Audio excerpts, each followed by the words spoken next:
नमस्कार, आप देख रहे हैं इकोनॉमी का हिसाब किताब और मैं हूं आनंदियो चक्रवर्ती। आप में से बहुत लोग जो ये वीडियो देख रहे हैं वो अपने जियो के फ़ोन पर ये वीडियो देख रहे होंगे। खैर, अगर आपने जियो नहीं भी लिया है फिर भी आपको इतना तो आइडिया होगा कि दुनिया के दो बड़े इंटरनेट कंपनियों ने जियो में निवेश किया है। सबसे पहला था फेसबुक, जिन्होंने लगभग 10% शेयर जियो का खरीदा था, लगभग 43,000 करोड़ रुपए देकर। और उसके बाद आया गूगल का नाम तो आपने सुना ही होगा। गूगल ने भी 33,000 करोड़ देकर 7.7% शेयर ले लिया है जियो में। और दोनों का आप अगर मिला ले तो लगभग 17 से 18% के बीच में ये दो बड़ी इंटरनेट कंपनियों ने जियो का खरीद लिया है। खैर, जियो ने लगभग 1,52,000 करोड़ रुपए उठाए हैं मार्केट में अपना शेयर बेचकर। 33% शेयर जियो ने अपना बेच दिया है। और इस पैसे से जितना भी लोन जियो ने ले रखा था वो अब वो वापस कर पाएगी। लेकिन इसमें एक खतरा जरूर है और वो ये है, जब बड़ी कंपनियां मिलती हैं तो मोनोपोली बनने का खतरा है। मोनोपोली, ये शब्द याद रखिए, इसको मैं समझाऊंगा और इसी का हिसाब लगाऊंगा, इसी खतरे का हिसाब लगाऊंगा आज के इस एपिसोड में।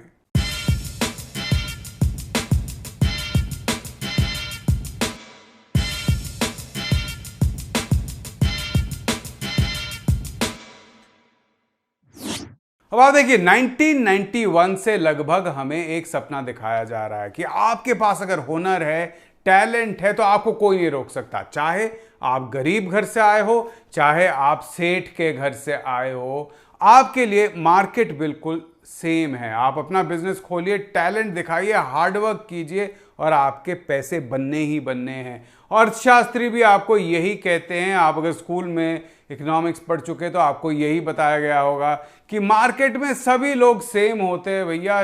टैलेंट होना चाहिए, हार्डवर्क करना चाहिए और मेरिट होना चाहिए। मेरिट को मार्केट रिवॉर्ड देती है, चाहे आप गरीब हो चाहे आप अमीर हो। लेकिन असलियत बहुत अलग है। असल में जिसके पास पूंजी है उसी का बोलबाला है। इसको समझने के लिए हम एक उदाहरण ले लेते हैं और एक शर्ट की कंपनी का उदाहरण लेते हैं। आपने खोल रखी है, फर्स्ट जनरेशन बिजनेसमैन हैं आप और आपके घर में इससे पहले कोई नहीं था और अपना बिजनेस बढ़ाने के लिए आपने लोन ले रखा है, अपने घर को गिरवी रख रखा है और उसी से आप बिजनेस कर रहे हैं। अच्छा खासा बिजनेस कर रहे हैं। आपके ब्रांड का नाम है बाहुबली शर्ट्स और बाहुबली शर्ट्स एक बनाने में आपको 100 रुपए का खर्च पड़ता है, लेकिन आप मार्केट में 110 रुपए में बेचते हैं। लोग खरीदते भी हैं। अच्छे क्वालिटी का शर्ट है तो 10 रुपए आपका मुनाफा है और उस 10 रुपए से आप जो आपने लोन ले रखा है उसको वापस करते हैं,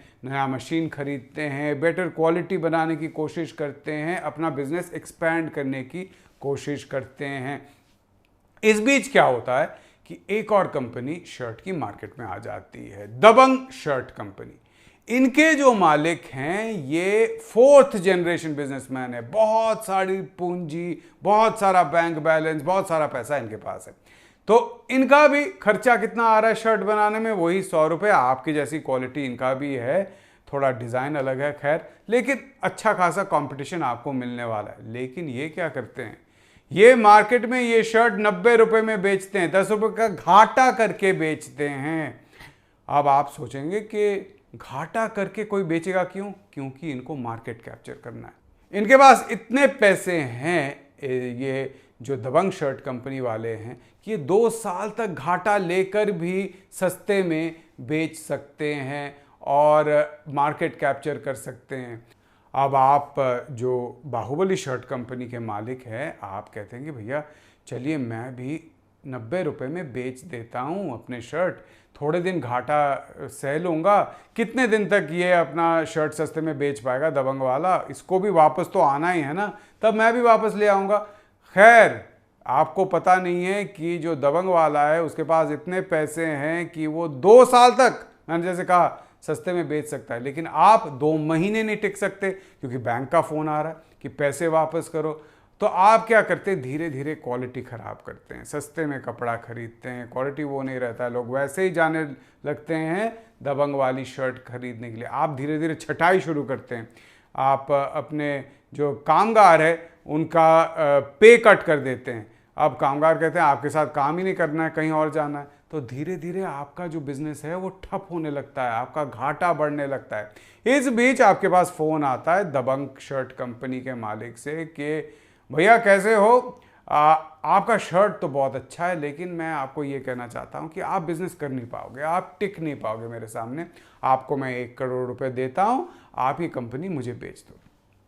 आप कहते हो कि मैंने मुश्किल से ये कंपनी खड़ा करवाया है, 1-2 महीने के घाटे के लिए मैं बेच दूंगा? नहीं बेचूंगा, मैं लड़ूंगा, मैं ऊपर आऊंगा ज़रूर। खैर 2 महीने और निकल जाते हैं, अब आपका घाटा और बढ़ जाता है, आप घर के सामान बेचने लगते हैं, आपका जो फिक्स डिपॉजिट है वो तोड़ देते हैं, आप गहने बेचने लगते हैं।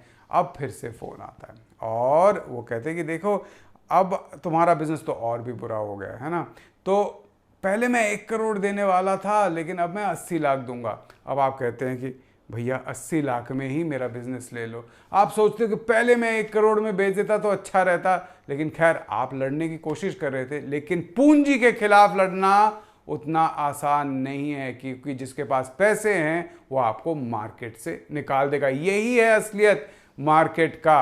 और आप सोचिए कि ये क्या हुआ है, एक कंपनी ने सस्ते में बेचकर पूरा मार्केट कैप्चर कर लिया, क्योंकि उनके पास पैसे थे, पैसे की ताकत थी, और मार्केट कैप्चर करने के बाद वो क्या करता है, अब दबंग शर्ट कंपनी वाला, क्योंकि बाहुबली तो रहा नहीं, क्या करता है, मार्केट में जाके सीधा शर्ट 120 रुपए में बेचने लगता है।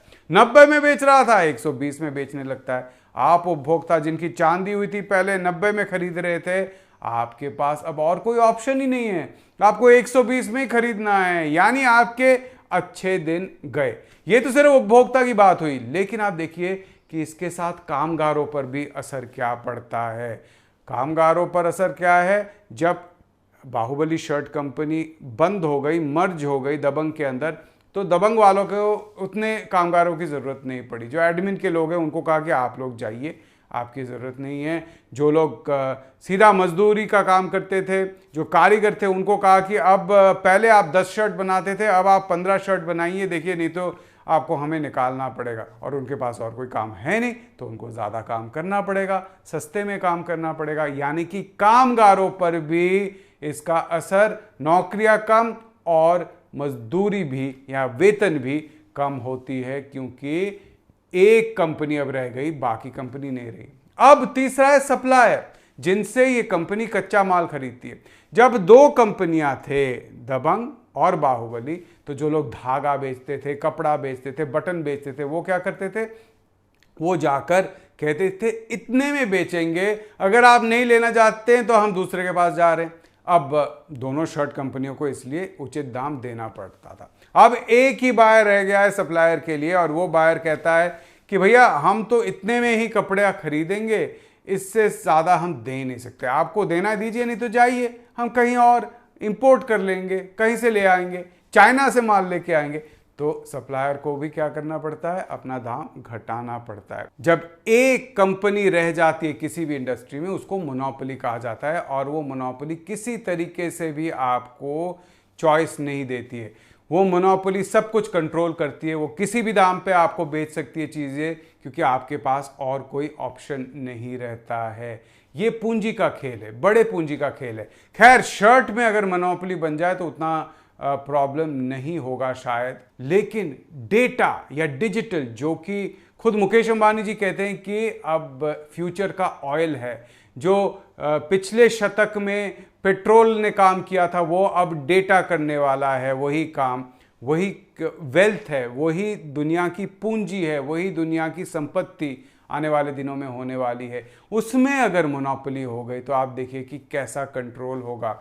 रिलायंस में रिटेल भी है, रिलायंस जो है वो छोटे छोटे किराने के दुकानों को साथ में लाकर उनको एक प्लेटफॉर्म में लाने की कोशिश कर रही है। इसमें भी बहुत लोग खतरे की घंटी देख रहे हैं, उसको भी समझने की ज़रूरत है। वहाँ पर भी अगर मोनोपोली तैयार हो गई तो किस किस को परेशानी होगी, ये भी सोचने की ज़रूरत है।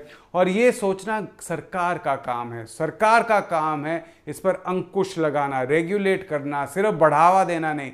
खैर इस वक्त तो लग रहा है मोदी सरकार जियो को सिर्फ जीने ही देना चाहती है। तो ये ज़रूर सोचिएगा कि अभी अगर आपको कोई चीज़ सस्ता मिल रहा है तो आने वाले दिनों पर आप पर क्या असर पड़ेगा, उपभोक्ता के तौर पर आप पर क्या असर पड़ेगा, इकोनॉमी पर क्या असर पड़ेगा, ये सोचिए। अगले एपिसोड तक गुड बाय।